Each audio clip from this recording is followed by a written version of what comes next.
Today I'd like to talk about some foods that are high in tryptophan, serotonin, melatonin, and a couple in magnesium. And specifically I wanted to talk about these foods because there are a lot of things that we can eat that are going to be healthy for us that we can use to promote sleep. A lot of times I hear people saying, oh, I always have my bowl of ice cream before bed, or I have chocolate before I go to bed.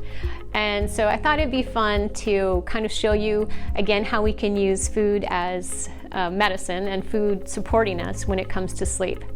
So first off, when we talk about tryptophan, tryptophan is an amino acid, and tryptophan, you probably heard of this in turkey during Thanksgiving, that it'll make you sleepy.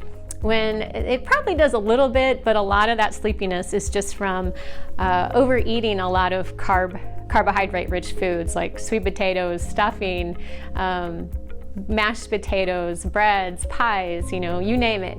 We tend to eat more carbohydrates than normal, and that does help cause sleepiness because we have so much of an insulin spike. But anyway, tryptophan is a precursor to serotonin, and serotonin is a neurotransmitter that makes us feel good and also helps regulate sleep. And serotonin is a precursor to melatonin, which you've probably heard of, which is helps regulate our sleep as well. And when the sun goes down, our melatonin goes up and makes us sleepy. However, there are foods that actually contain tryptophan and serotonin and melatonin, so I thought it'd be fun to give you a list of foods, and you can kind of think about that then when you're winding down your day, and if you want a snack or an after dinner dessert, you can keep these foods in mind to help you sleep.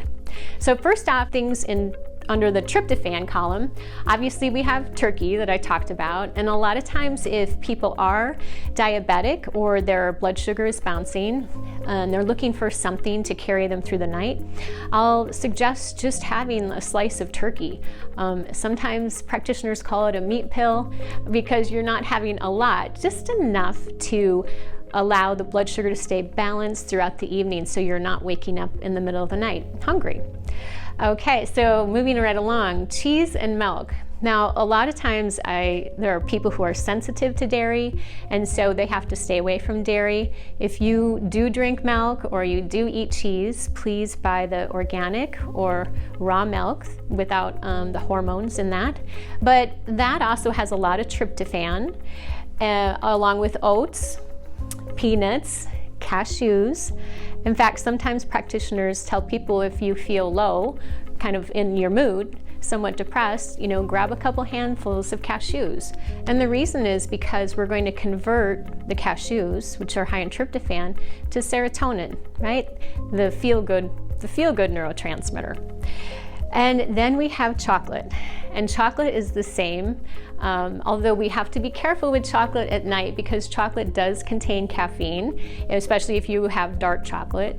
White chocolate does not have caffeine, but you're not going to have the antioxidant benefits that you would with dark chocolate. So chocolate does have tryptophan, and it's the same idea with someone grabbing some cashews to feel good. Often people will say, oh, chocolate makes me happy. And again, it's because you're converting that tryptophan to the feel-good neurotransmitter serotonin. So other things under serotonin, a few things, I just put fruit because I was thinking after dinner, something light. Kiwi, pineapple, strawberries, bananas, and then moving right along to melatonin. Tart cherries and tart cherry juice are very high in melatonin, so it's really great to have at night. Walnuts and almonds.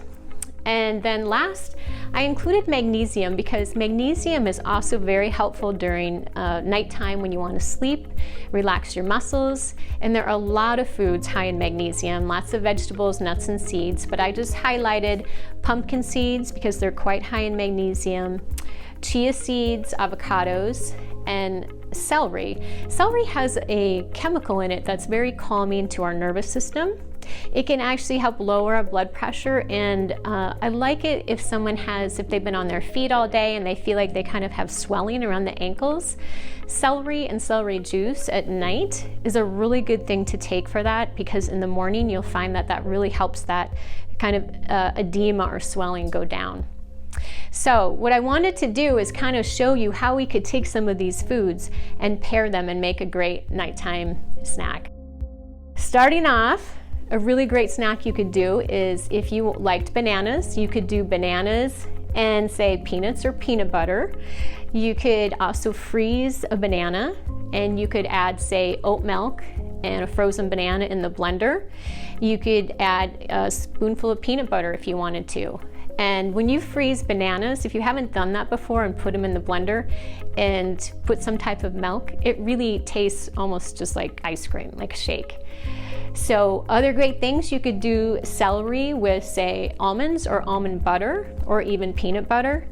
A lot of people are using chia seeds now for overnight oats. So they might do a milk or a non-dairy milk with some oats, oatmeal, and a little bit of chia seeds. And a lot of people are having that in the morning for breakfast, but actually it's a really good nighttime snack too. So you could make it in the morning, and it usually takes about 4 hours, keep in the refrigerator, and then it's ready to go as a nighttime snack.